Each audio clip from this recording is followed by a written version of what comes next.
Okay, I guess folks are just warming up, but I think that's completely fine. We hope to have more voices in as we're going ahead in the conversation.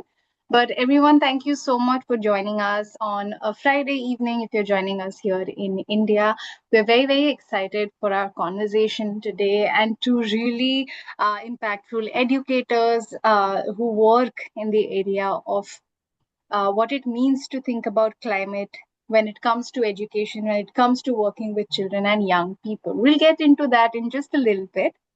But let me tell you a little bit about what is it that we do at the Circle. At the Circle, we deeply believe that all children have aspirations and dreams, no matter where they are coming from. And children deserve a life that is filled with dignity, opportunity, and choice. And we think that that life that is filled with opportunity and boundless choices is created by creating really high quality, rigorous schools and after school spaces for children who need it the most.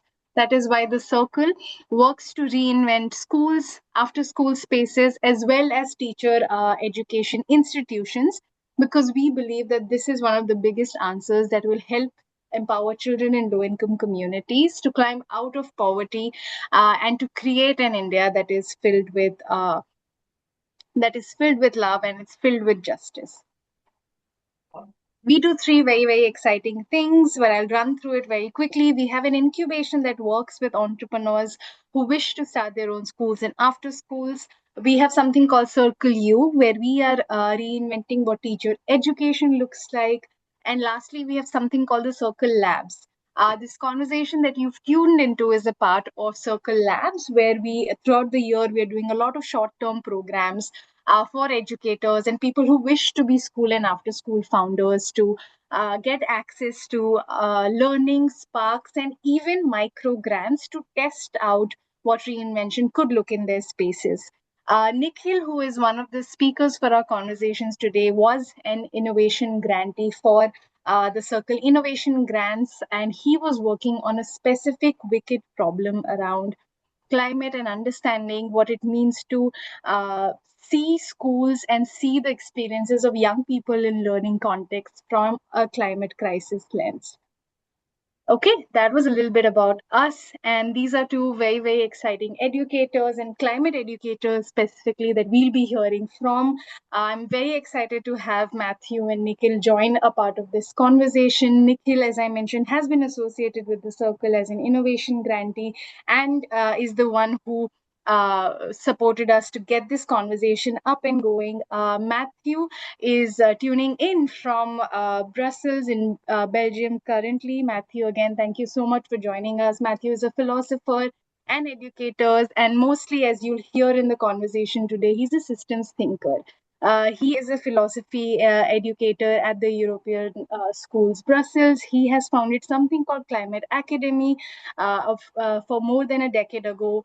It works with schools and universities when it comes to climate education from a systems thinking lens and really thinking about what does it mean for young people to be climate change makers in the life and the day in the times that we live in. Matthew has authored a really, really exciting book that I will leave for Nikhil to talk about. Nikhil is a social entrepreneur, researcher, and climate educator. He was a Teach for India alum as well. He founded an org called ElemenTree Education, and he is currently a CM fellow in the Environment and Forest Department with the government of Gujarat. I'm quickly going to hand this session over to Nikhil. Folks, this is going to be first part is going to be a conversation between Nikhil and Matthew, but we will keep space for you to keep asking your questions and putting in your thoughts and summarizing as much of the conversation as possible in the chat. The language of conversation today will be English mostly, and I'll be summarizing the conversation as well. All right, over to you, Nikhil. Why don't you just introduce Matthew and how you both started working together, and we'll get this conversation started. Thank you, Amina. Okay. So, hello, Matthew. Hello, everyone who's joining. And before I jump into, am I audible? Right? Yeah, yeah, you're good. Yeah, you are. Okay. So, I met Matthew quite some time long back, like 2 or 3 years, 2 years back. And before I jump into how we met and we were discussing, so I was working on climate education kits, and many of you here, the audience here we have is mostly working with the education system, schools in India. And these communities are facing very complex, very intersectional issues which actually impact like poverty, access to clean drinking water, then heat waves, and then issues of access to going to schools, quality education. And always when I started working on climate change, it was very unidirectional. Like I will design a curriculum, I'll go to classroom and teach kids, which was mostly information delivery. And I was doing this for a couple of years after my Teach for India fellowship, which I ended in 2020. Back in 2023, when I started reading Donella Meadows, who has written a book on system thinking, and then started thinking how climate change impact different aspects of life of children or the parents around. And I came across Matthew's work, which I think, fortunately, I was in Bangalore and we met in Cubbon Park. Like it was a day out in the park, actually. We went to a museum as well. And I was trying to understand, and that conversation stayed with me because Matthew, being working in climate space from the last 2 decades almost, and also spent the couple of years before that even understanding how the climate change is just not one unidirectional challenge. It's just more of a system of things, and what levers, like what areas you need to focus. That's where we met about, and the picture you're seeing was from Kaban Park, the only picture we have. And he gifted me the book, the plateaus. I keep it very. I was keeping it to show it for the session. Amazing book. I come on to the specific phrases and specific incidents on the book later, but this is how we met. Inviting Matthew was important because considering the situation on the climate change right now, India, like we were celebrating World Earth Day a couple of days back on 22nd April, and India is struggling with one of the worst heat waves right now. Our children get impacted. India is one of the most polluted countries. Like with most of the cities in India is very polluted. We have issues with the heat waves. Cyclones are hitting the country. So in that context, this conversation makes sense. A major question, and I mean, I can go to the next slide. We want to address one important question from this conversation is what kind of education prepares our young children, people also to understand the climate crisis, first of all? Not only informational delivery, which I was doing, which was wrong on my part, that it might create anxiety just going to the classroom, telling kids about. So, what kind of climate education makes sense in this context? And second is how to navigate and lead through it. So, we are going to explore this through the conversation. I'll welcome Matthew. Well, Matthew, you can take a couple of minutes introducing about work. Um, I would like you to focus a bit on how you started off Climate Academy, the organization you work with climate education. Being a philosophy teacher, how did you jump into climate education? Yeah, thanks for beautiful introduction and opening. So I essentially it's a very simple answer. I just went to a talk in 2012. It was an evening. I wasn't particularly interested in environmental things, and the guy giving the talk had won an Oscar, so he must have something to say. And then 2 hours later, I just had my brain was toast. So it was like a kind of revelatory moment, really, like a brick falling on me. So, and then my initial response from that was like, okay, first of all, I have to understand I've got this right. So digging into the science of it and so on.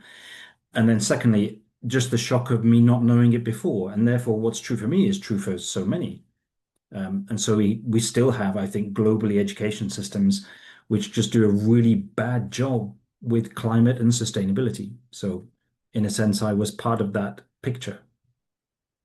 So Okay, I just got woken up like that, and I started the academy straight away. So one of the things I did was just get a young group of young people at lunchtimes. We started sort of wrestling with this together, and eventually it consolidated into a program, into various key concepts, and eventually a, a textbook, videos, and so on.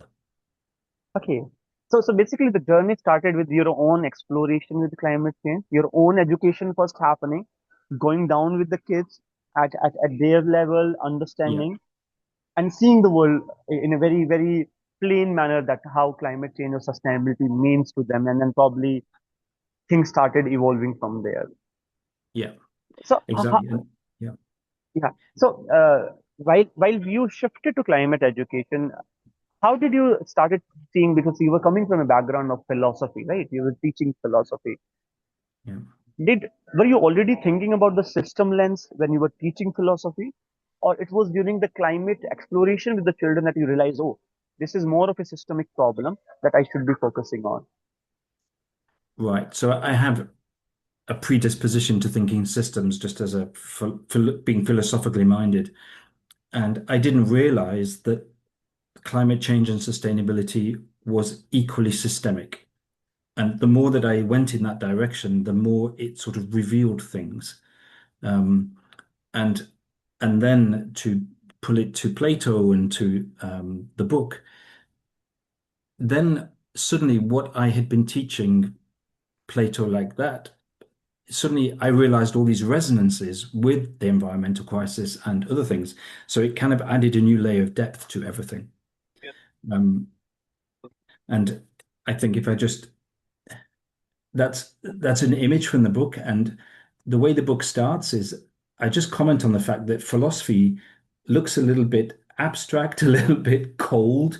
This is a stony face, blank eyes. What could this guy tell anybody? What could he say to a teenager that is relevant? This old bloke, kind of an okay boomer vibe. Um, so what could he possibly say? But of course, the more you dig into his life, Mhm. all these universal truths about the human condition, about truth, about justice, and so on, they come alive. And also, coming to the book, so to the audience here, Plato was a philosopher long back, I think, in the first BC or the second BC, right, Matthew?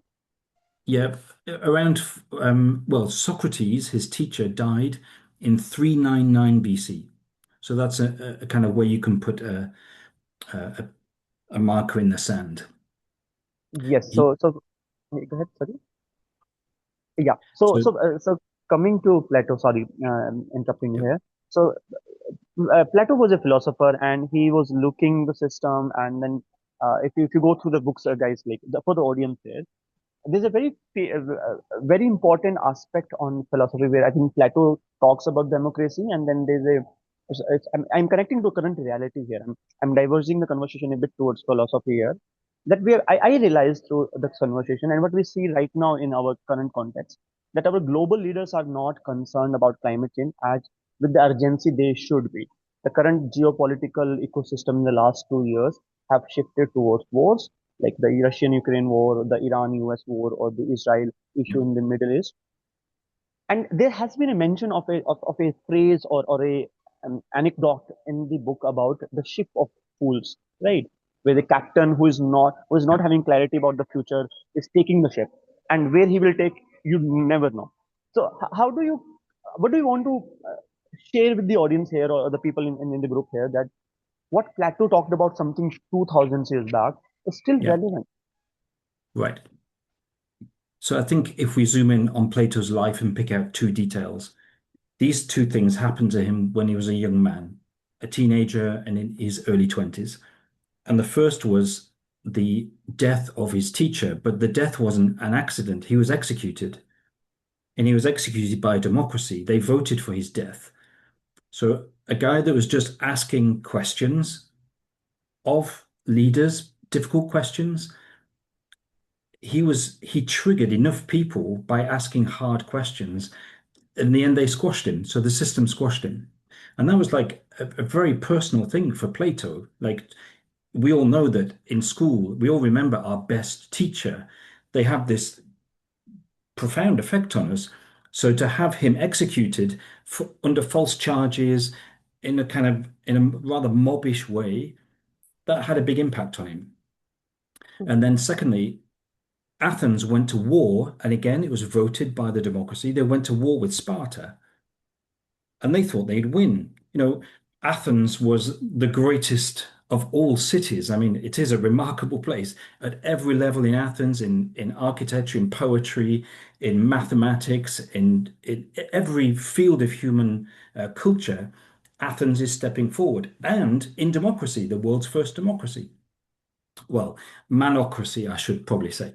But anyway, the world's first uh, prototype democracy, or half democracy. Anyway, those two major events, because what happened in the end is that they went to war with Sparta and they lost.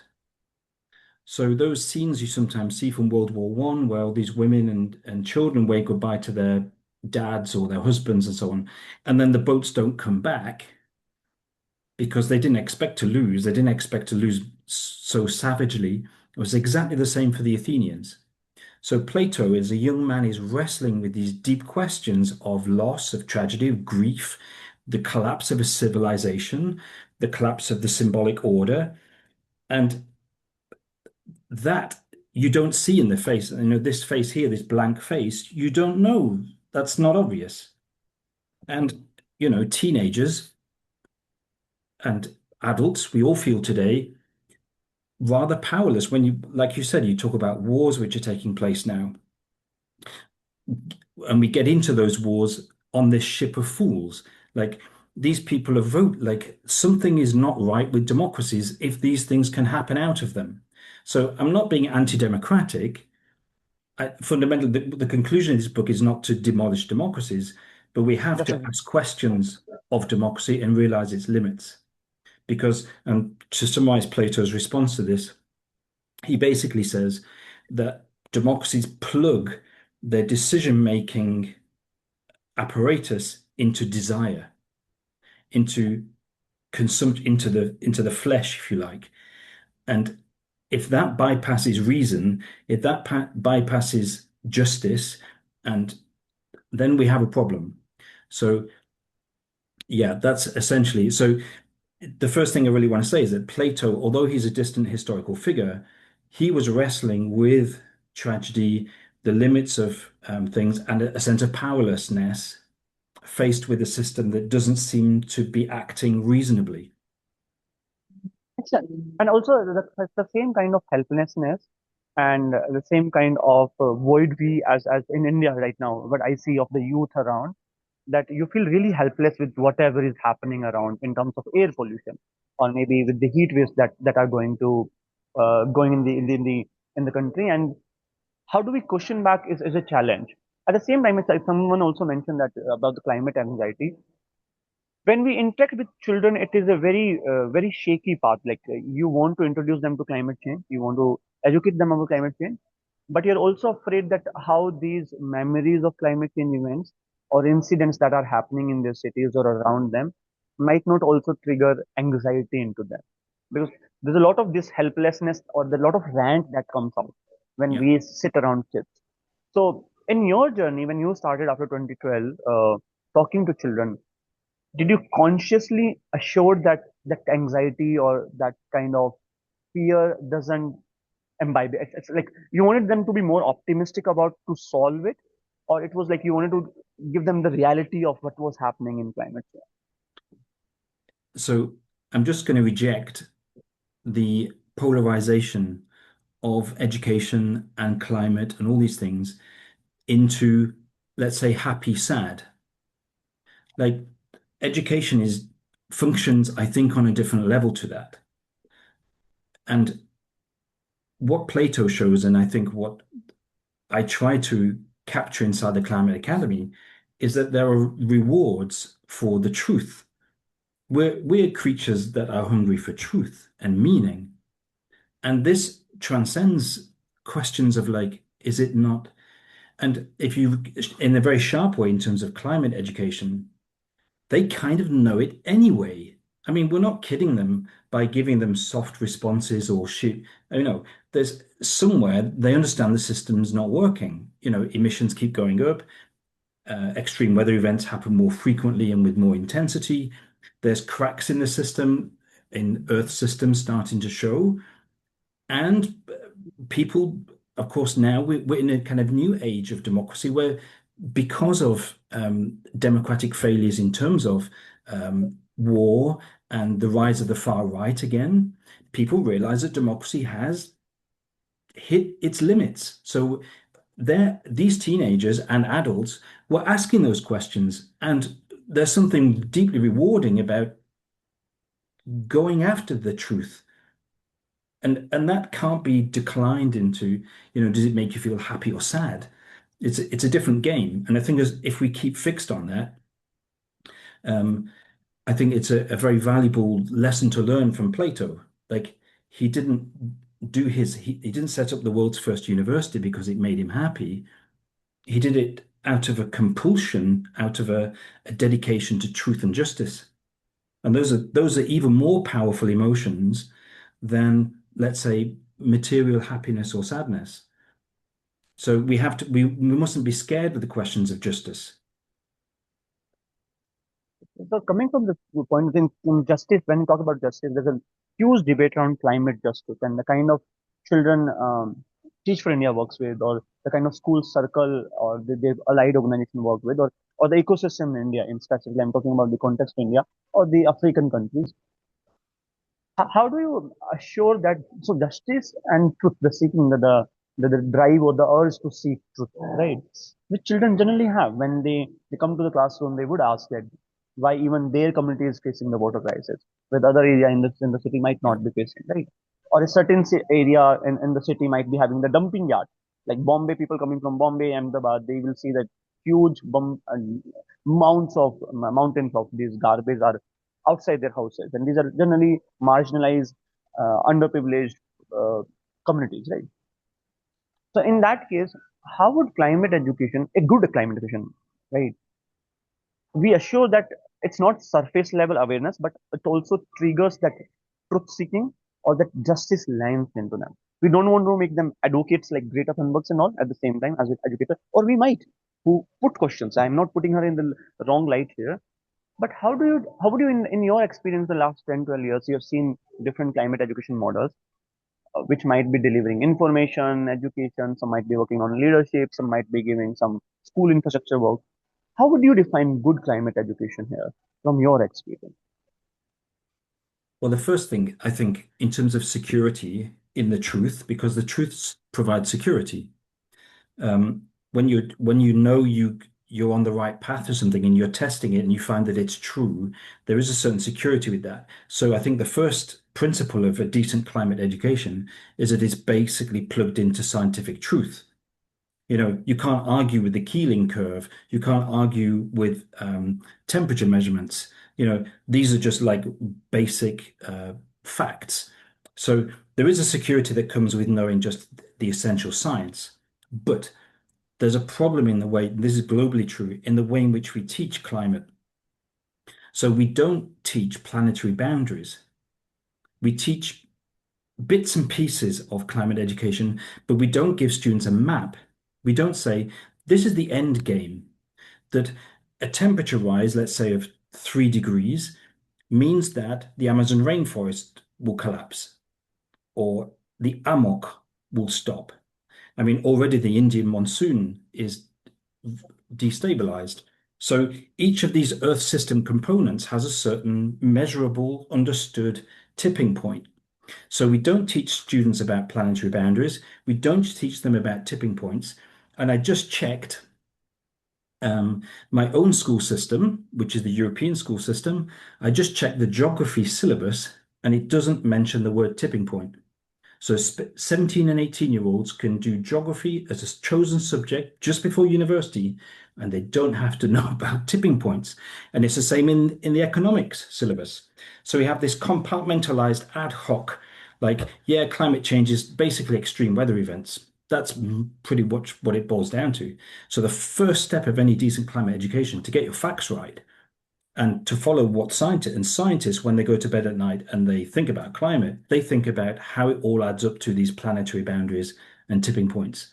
So there's a huge hole in our content of climate education, a massive hole. And once you start to understand those borders of the problem, then you can work inwards to, okay, well, what are the political systems or the economic systems or the psychological systems or the social systems? How are we still accelerating towards these boundary markers? What's going on there? Like, but you've got to put the boundary markers in place first. Otherwise, students feel disorientated. Or they just don't get it. They don't see how it all fits together. They get a bit here in geography, a bit here in chemistry, maybe, and we never give them a full picture of it. So I that's the first step in any decent climate education. We can talk about virtues and how you deal with that afterwards and all these skills that come later. But the first step is to get the facts right. Makes sense. I'll just give a clarity to the people here.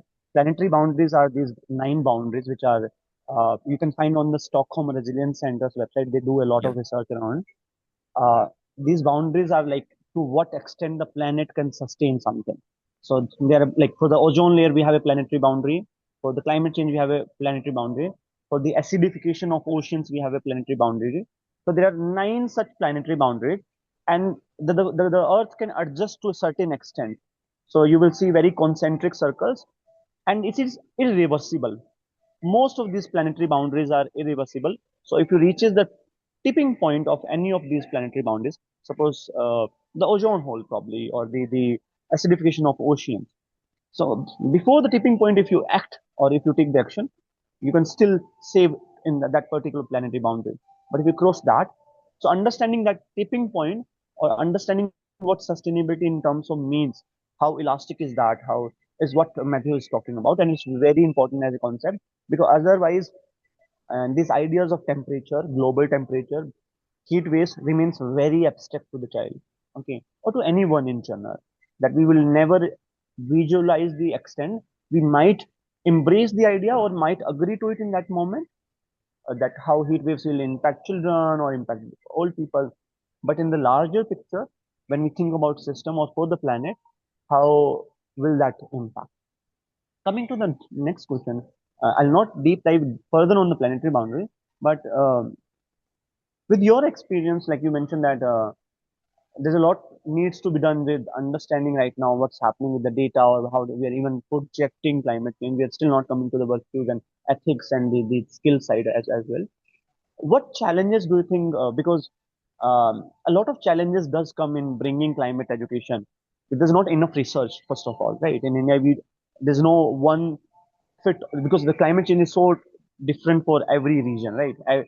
Delhi has different problems, Bombay has different problems, Brussels has different problems with climate change. So we do not have a one fit all curriculum for climate change, first of all, right? Planetary boundaries do exist for all, like it's a universal or for the globe. What challenges do you think that educators have faced or are facing in Europe, or maybe your interaction with children or teachers in India, with your work in some schools in India, like Adani International School or a couple of in Bombay? Uh, what challenges do you think the educators face while trying to even start bringing climate education, who are just starting their journey into climate? Yeah. We have, if you make a comparison with Plato's original university, the original academy, it was a very holistic education. It wasn't siloed into specialisms.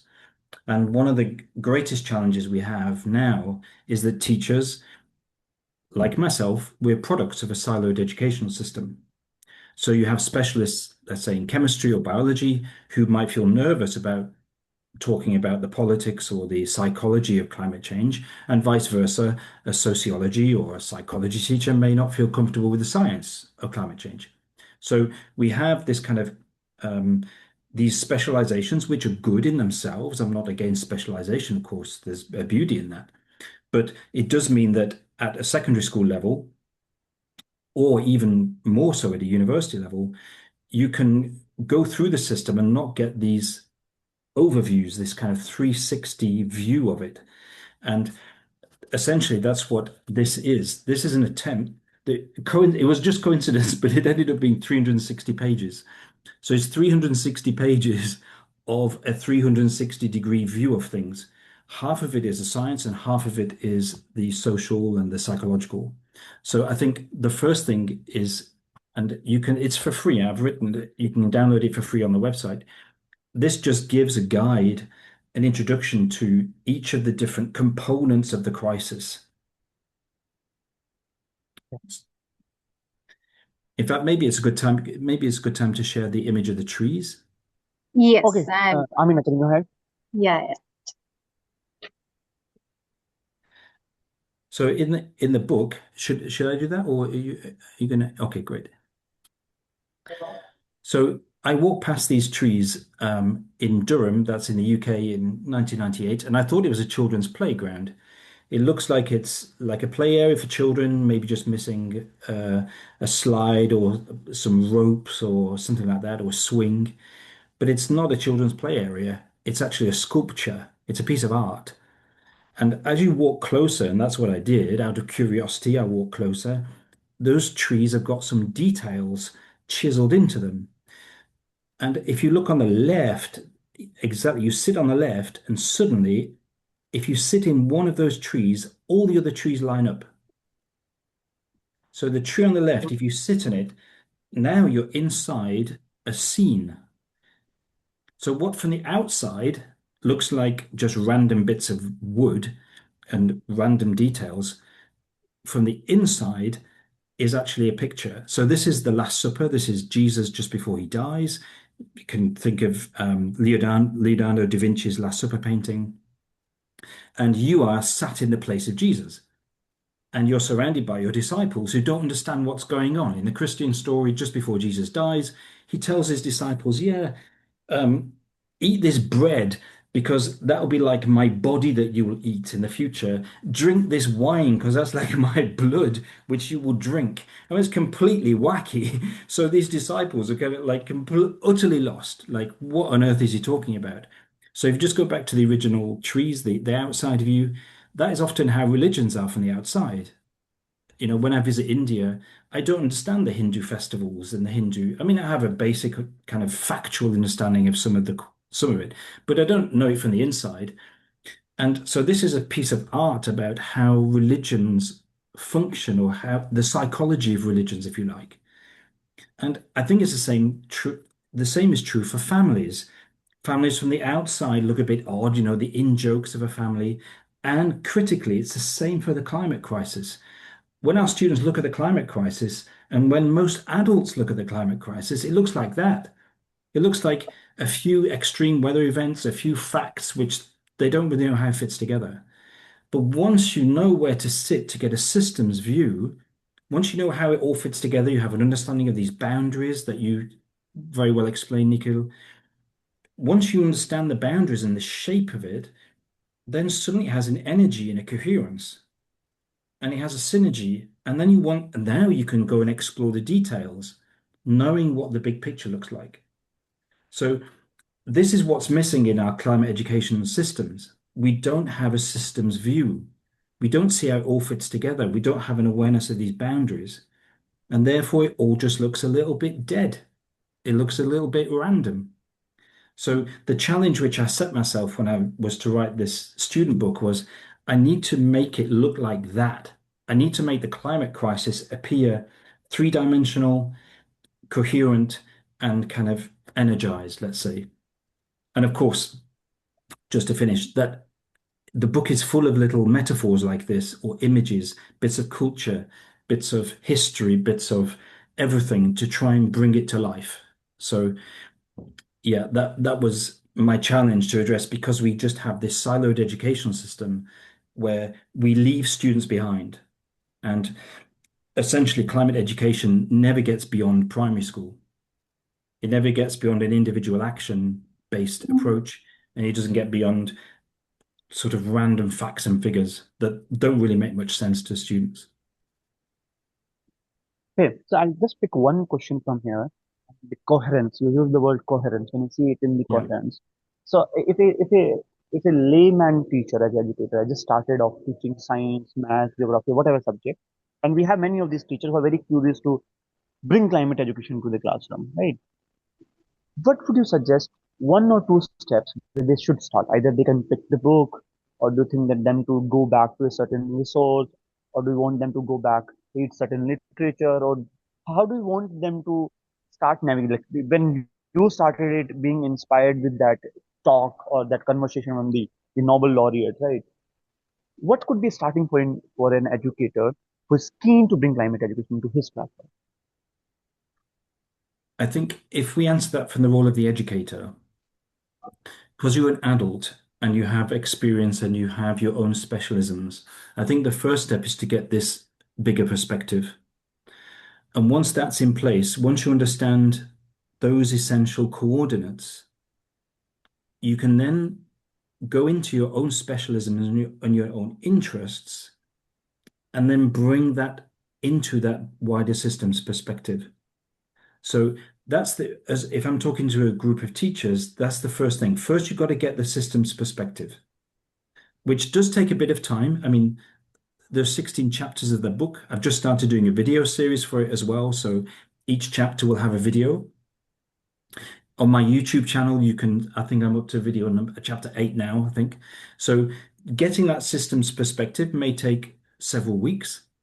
But again, I think the desire to understand and grapple with these big system things is important. But once that's in place, then the individual trees will illuminate that central story. And teachers know their subjects very well. They know them inside out. And anything then can fit into that wider story. Um, so I think that's the first starting point is to get yourself educated on the bigger system and to get to what is, yeah, this, it sounds weird and abstract, but a systems perspective. Okay. The second question related to this only, if the teacher or the educator wants to, like we were earlier discussing about the idea of truth, leadership in the child, if they have to start working on climate license. So I remember from the conversation we had, there was this beginners, this medium, and this leadership role where you wanted the child to Yeah, rise to a ladder. The kind of model you use in climate academy while training, you give them the initial information, the planetary boundaries information, they connect to the cities around them, and then you give them the exposure events, like where I think remember you were taking kids to Italy or some COP and all, yeah, right?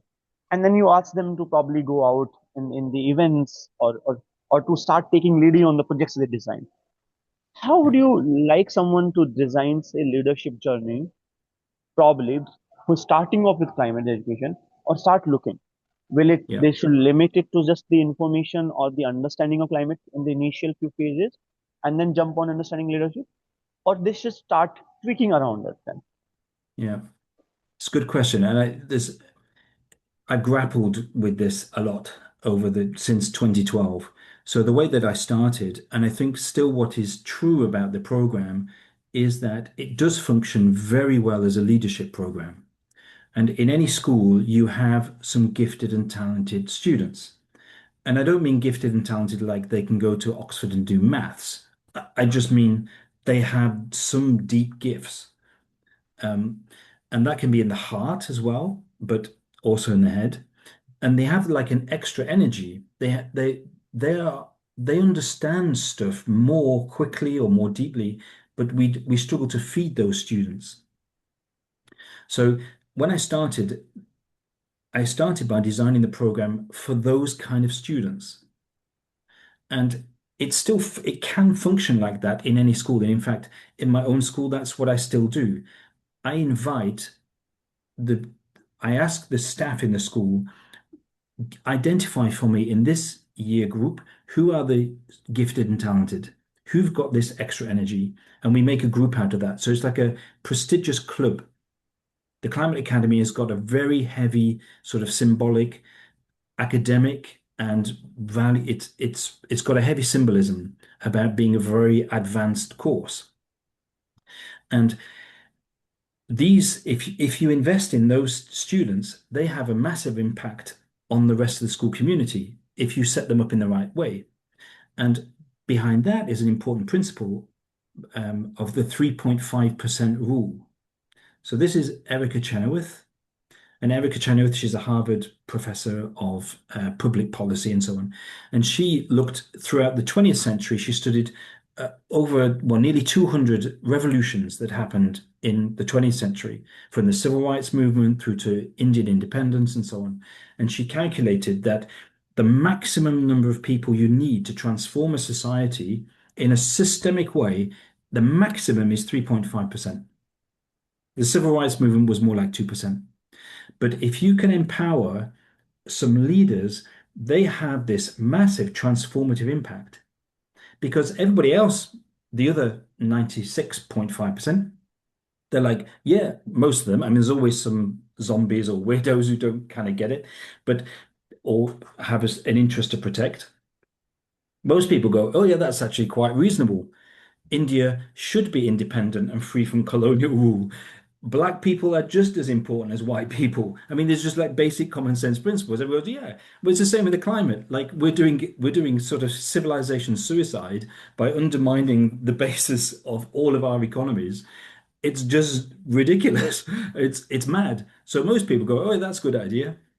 But you need to break the status quo. You need a few to break that and to put things in a systems perspective. So that's the 3.5 kind of thing. So there's a lot in that and a lot about lead. Now, the program can function in, let's say, more democratic ways, of course, but that's one way, and that's one way a school can adopt the program, and it doesn't interfere with syllabuses. It doesn't. It's got a kind of a smooth passage through because you're taking these high energy students and giving them a new role and a new function, and you're able then to um, they're able to express their deep skills. So that's one way. I mean, I could qualify all of that, but that's essentially the energy Okay. that that works.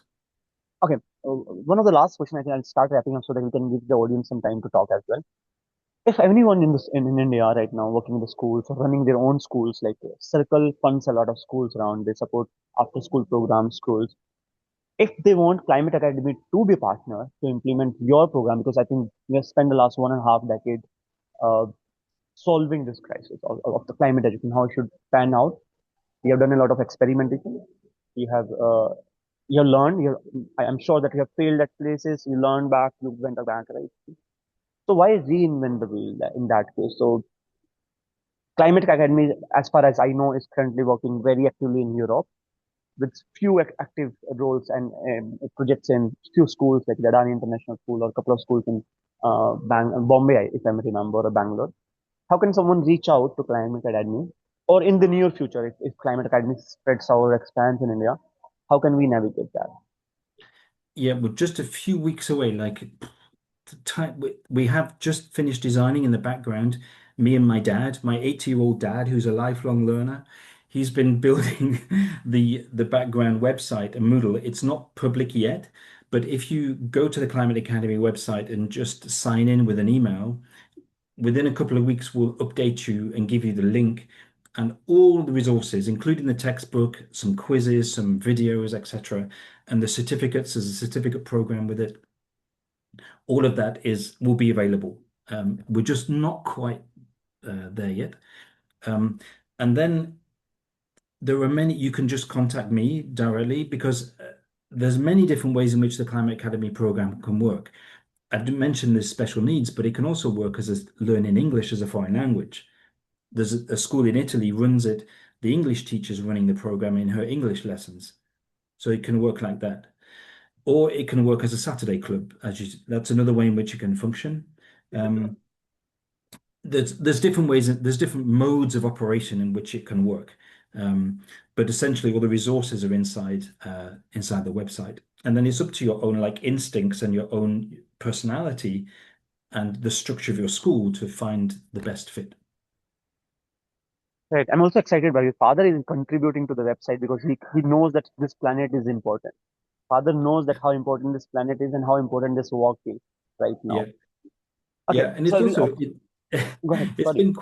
been uh quite an interesting journey because my son, who was one of my students, and he went to Cambridge University in the end, and he's helping as well. So we have kind of three generations. My dad is busy at home talking with artificial intelligence, trying to design websites and things, and my son's kind of on the ground in Cambridge doing it like that. So yeah, it's kind of three generations of Three yeah, generations fighting the climate change. that's it. That should be the topic for the next talk. Anyway, I'll open the floor for further questions. Anything you wanted to ask, Matthew? Okay. I can share a bit about the work I was doing with the Circle. So I'll be working on heat waves. So we're designing this heat risk index for schools. While I started working initially, our focus was entirely on the information delivery, climate education in that sense. It evolved over years. Like I spent the last 6, 7 years on climate education. And after 2022, 23, we started running the Young Leaders for Climate Action Fellowship, where we work with children to design projects with the schools. Like they identify the problems in the schools. And while working on these projects, I realized that there are specific areas where there are not enough research being done. So during my master, I took up the research with one of the professor in IIT Delhi on understanding how heat waves impact children and how a heat risk index can be designed for schools. So the children use that index and they give the school a rating from 0 to 10. So if you are at 8 or 9, you are at a high risk of heat waves. So this is what I have been doing, and this is what Circle was funding us for the last 1 year on doing that research. We're still in the implementation cycle for 5 schools, okay, and hoping that this year we probably publish out the framework for that. But yeah, I'll open the floor for questions, and I will ask people to please jump in. Don't be shy. Open up your cameras, and please ask questions or any Thanks queries you for that. have. Thanks for that, Nikhil. Matthew, I know you had a few more slides. We do have time to go over the slides if you want to just give us a quick voiceover. Otherwise, we can, of course, open up for the questions. Maybe I think whilst people think of their questions, there's one last slide about the wall. Perhaps I can indulge that. Yeah, absolutely. Folks, please do put in your questions and then Matthew will just walk us through the final slides. This is just a piece of modern art that I came across a couple of years ago, and it's called The Castle. And that's because when students are faced with the climate crisis, then it feels like facing a massive brick wall. But if you zoom in, if you go one more click, the book there, that's Kafka's Castle. And notice it has a very disruptive effect on the wall. So there's two levels to this. First is that it's important to engage students at an artistic level. Like Kafka he's a Czech author. He wrote these very sharp novels about the feeling of the absurd, a feeling of the system doesn't listen. So it's even an adjective in English or well in German, Kafkaesque, to just feel like the world is crazy and like is nobody listening. So at that level, this confrontation with these walls is powerful, but it also shows that you don't have to know all the answers. So Socrates in his life, he just asked questions, and there's a power in asking the question, and there's kind of open-handedness in that. So when we talk about empowering students, it's not necessarily empowering them to have a PhD in physics to understand Earth systems. It's not necessarily to have a PhD in GDP or capitalist market force, blah, blah, blah. It's empowering them to just know to ask the right question or to ask a sharp question. And that's empowering. And one brick in the wall has a huge effect on the wall. So I think there's lots of levels to this painting, but I think it's important to remember that the little individual, when confronted with systems at a big level, you can have an impact, and there's a kind of a creativity in that which is valuable. So yeah, that was the slide I was.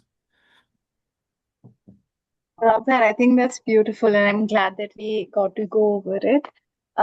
Folks here, open to questions. I know some of you, Kedar, Ishwar, thank you so much for putting down all the work that you've been doing in Odisha with the children that you work with, specifically on projects of climate change. Kausar, I know when you began, you mentioned that you were doing this work. I know you're based out of Ladakh. So, folks, all of you are working in such high need territories and working on climate change. I would love for you to take space for the next few minutes and ask just your questions to Matthew as well as Nikhil, who is doing his work more rooted in our context as well. Please feel free to come off of mute because I don't see any questions in the chat. Anyone who wants to start us off? And it need not to be specific to climate education. You can also ask anything about the climate change, the system, or if you're building up an organization or something, that how climate can be integrated into that.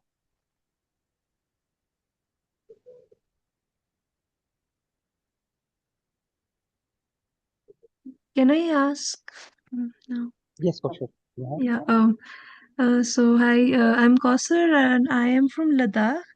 So we are based off Himalayas. So climate change is a living reality for us, and we have been seeing very high rainfall, which is quite unexpected here. We saw that the spring near the school dried up over the years.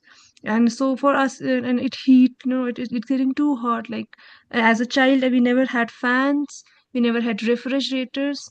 Now without those, I see air conditioners coming up here. So it's quite visible to us. And I've been working with high schoolers on climate change. We have started a subject called climate change and sustainability in our school. And I wanted to ask, how could we, like how does the Climate Academy, connects with the school, and what all things they support in, like, is it training or curriculum or sessions? It's because I'm doing this, like I'm teaching the classes myself, and Mhm. I really want to, it's all for me, it's all self-taught. I have myself researched. I researched on multiple things, did courses, read books, and designed a curriculum without much expert guidance. And I've been working and for past 3 years now, and I did see a change, and we did have I did see a lot of change, and it bring up a lot of things in school. Like in school culture, we have a blanket ban on plastic, and we reuse all the decoration. We do not do use plastic wrappers in the school. We segregate waste, we compost. So we do a lot. I've started doing a lot of things, but I wanted more guidance, and how can we go Mm. about it, and how does Climate Academy, guide, or what all Mm. things they do with the schools. I'll First pass thing this on to to, Matthew. Yeah. first thing to say is fantastic. You obviously got a determination and a resilience and a character and virtues to drive this. So, that's already so much that you've achieved, and it's testimony to your own. Yeah, that's absolutely fantastic to hear. I think the way in which the Climate Academy can help you is, first of all, at a kind of an understanding level. All the materials are for free. You can just watch the videos, you can go through the chapters, and it might just sharpen some things for you. There are metaphors or things in there which just give kind of clarity. And also it's the latest science. So I do work with the kind of the world's leading scientists as well. So all the data is completely up to date. So it gives, let's say, an authority, because when you're doing something on your own, as a teacher, sometimes what we need is authority to say this is the truth. Like this is because maybe management doesn't accept it, or at some level around you, there's a mistrust. Like, well, why do we have to? So it's important to have authority. So the Climate Academy can give you an authoritative voice just by saying, this is what the scientists are saying. This is just the science. So I can empower, the program can empower you to do what you're doing already, and give it more, let's say, depth and clarity. And on a more practical level, I think there are some projects which are doable, which point to these systems truths. So the Climate Academy program, it's uh, this is a delicate balance to make, because individual actions like recycling and plastics and so on, they have a purpose. They are valuable, like at a ground level of action, because there's agency involved in there.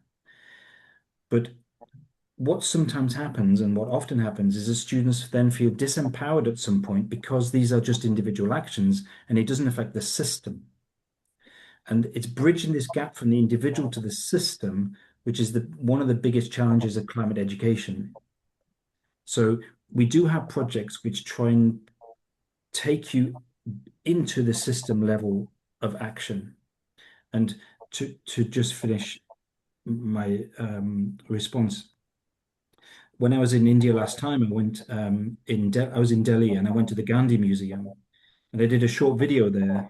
about the Salt March, because that was a very simple individual action.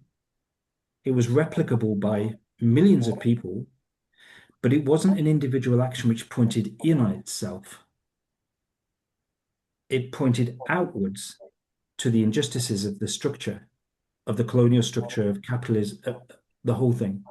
So individual actions are valuable, but they're even more powerful when they, at the same time, point to structural injustices and the need for structural change. And that's the shift that the Climate Academy can help a school do. Thank you. Thank you, Matthew. Thank you, Kaushal. Thank you. Okay, Anyone Kausar, else? hopefully that was helpful. Yes, Thank yes, you. sure. Thank you, Archana. Go ahead. Yeah, hi. It was very interesting to listen to Kaushal because she's in northern Himalayas. I'm in the northeastern Himalayas. I work in the eastern Himalayas in Meghalaya.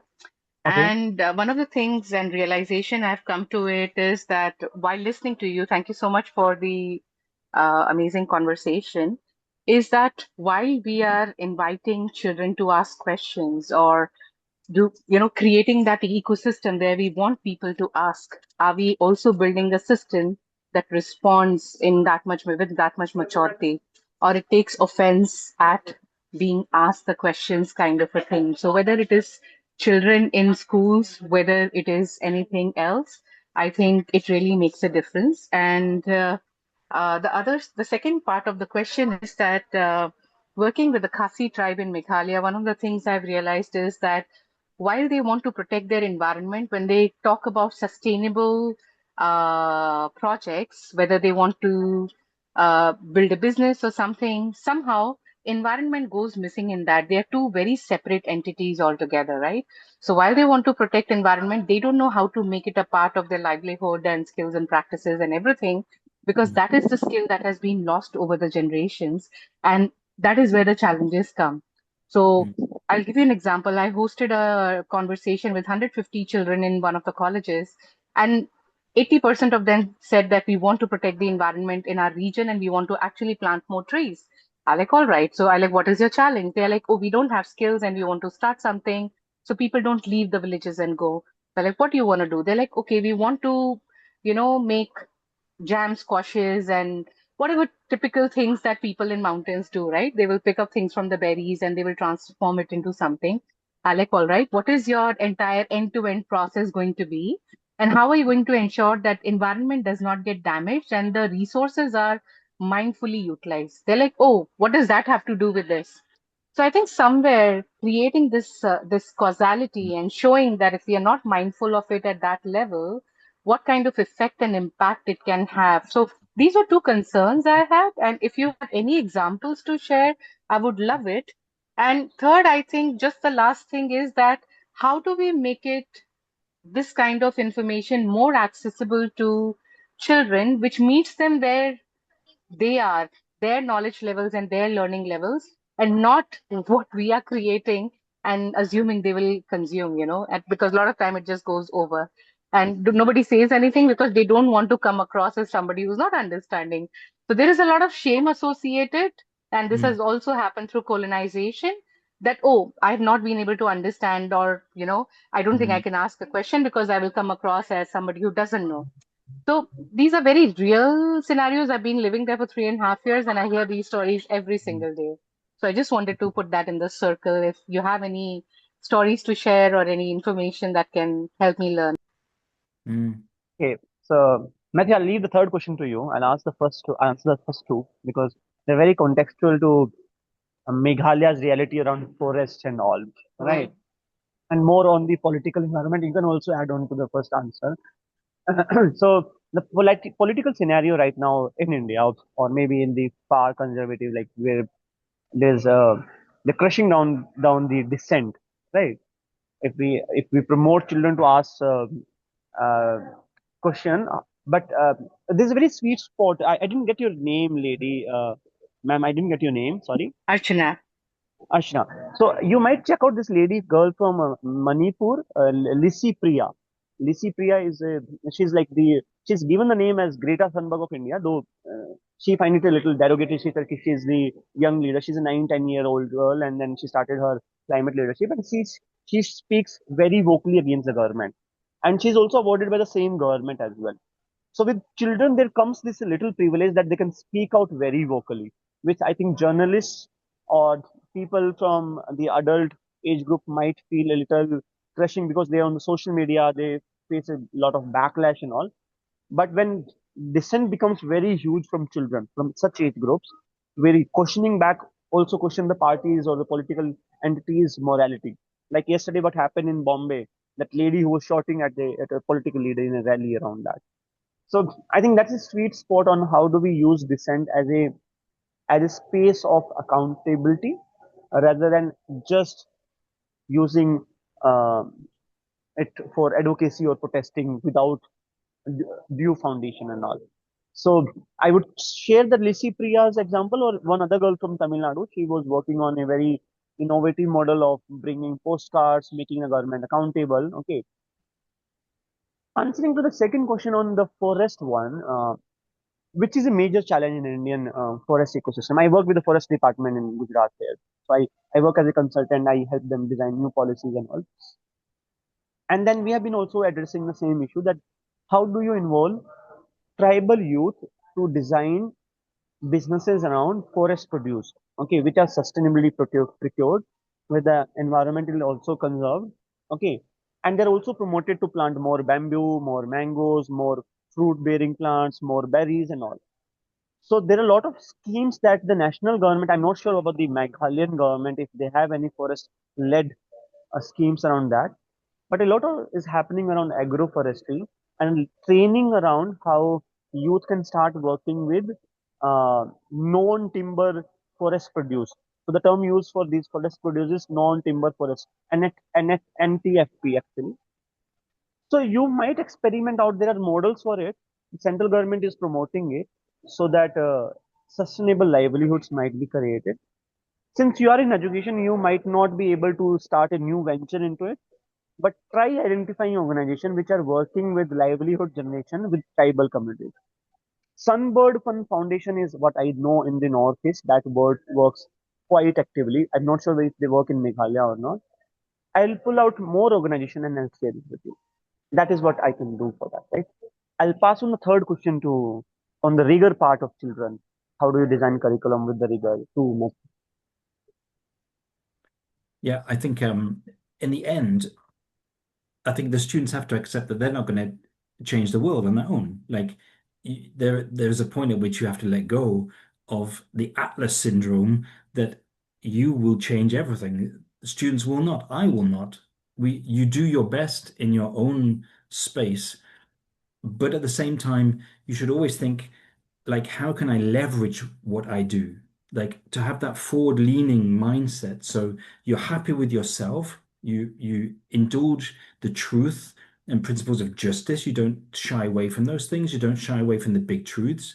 But then you bring it down to a small thing. And just to share one example, if we talk about sea level rises, which of course affect, as with all things, the global south more than the global north, the poor more than the rich, the etc., the vulnerable more than the wealthy. How do you communicate something as big as that in a short space or in a manageable space for a young person? And one of the projects which the Climate Academy does is called Movies for Change. So once you've read a chapter of the book, whichever it is, the challenge then is, okay, make a 1 minute video about one thing. So 1 minute, one thing. And we often encourage the students to use irony. So just like with that wall and Kafka, he used irony a lot because when you do irony, you don't have to dilute the truth. And then you can still laugh at it. So irony is a very powerful way for students to deal with big dark things, but at the same time give them agency and creativity with it. And I have a 1 minute video which I could just share as a link. This is just an example of what one student did a few years ago on sea level rises. and he made this 1 minute video. I'll post in the link there. And it's a funny little video. It's like him practicing to live underwater, because of course you can't do that. But it kind of makes a joke out of it, and then it delivers a scientific fact at the end of it. So there you have science with a fact, creativity, irony, principles of justice. It's all there, but it's just in one little video.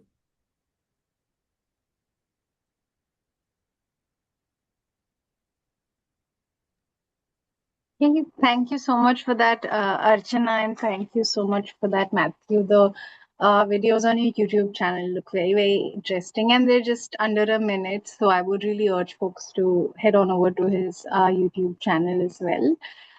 We have time for one last question. Folks, yeah, please put forth your questions.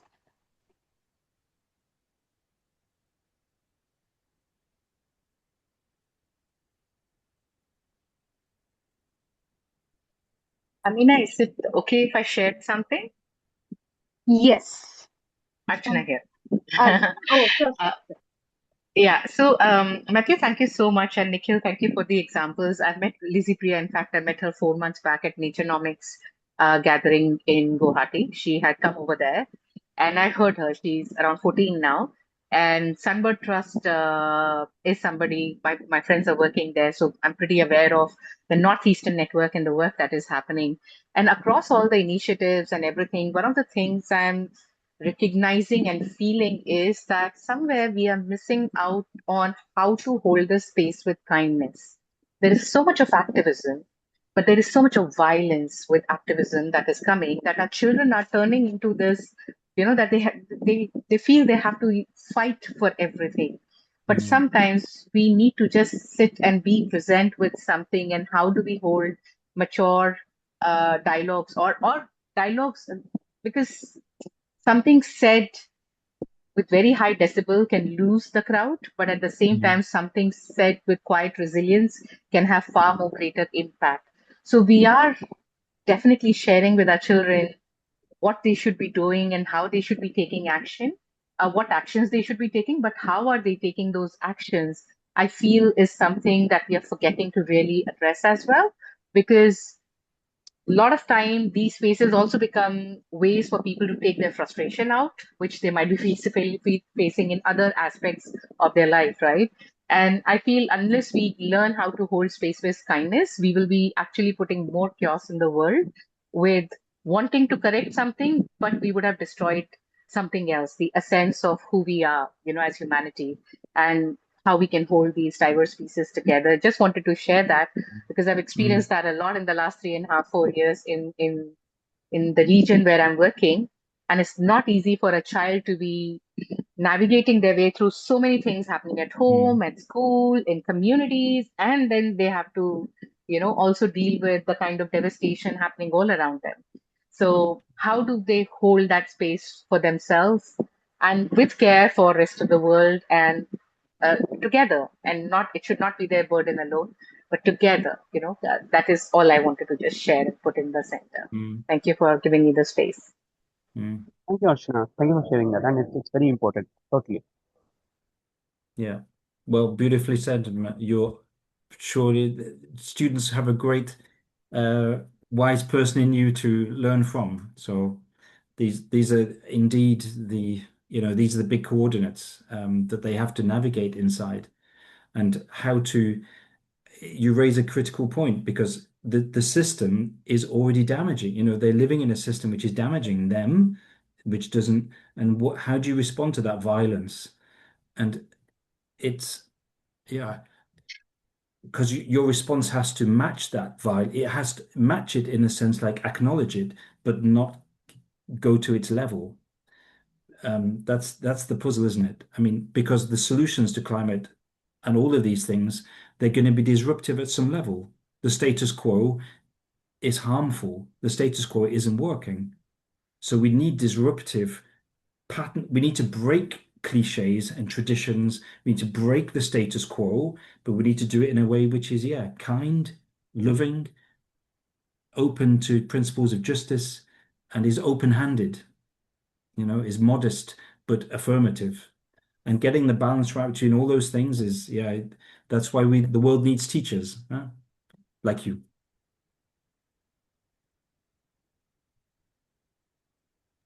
Thank you so much for that, Archana, for that nudge, and to Matthew and Nikhil for holding this conversation with us. And I think um, we went both micro and macro in the conversation about what does it mean to really think about individual children's experiences, but also communities, and the lens that we hold from a systemic lens, and the pleas that you made for rigor as well. Thank you so much for this. I think I'm walking away with so much. I think the castle is something that's also pasted in my head now in terms of the work that we do around reinventing schools and reinventing a status quo learning system, which can seem like you're actually hitting against a wall. And but I think it gives me so much hope with what you shared in this conversation and what you shared through that image. And for everyone else, thank you so much for holding space and bringing in your context and your questions. We're good to close now. Again, Matthew, Nikhil, thank you so much for your time. We hope to keep hearing from you and the work that you've been doing with children. Folks, do visit Climate Academy's website, where you will be able to access the free course book that Matthew was referring to, and other resources are around in Matthew's YouTube page as well. And there is a very short poll coming up on your screen, and I would really appreciate it if you can fill it on your way out. Folks, we're good to close. Nikhil, thank you so much for designing this, and Matthew, thank you so much for tuning in on a busy school day. My pleasure. Thank you, everyone. Thank you, everyone. Thanks for joining. Thanks, Matthew. Thank you.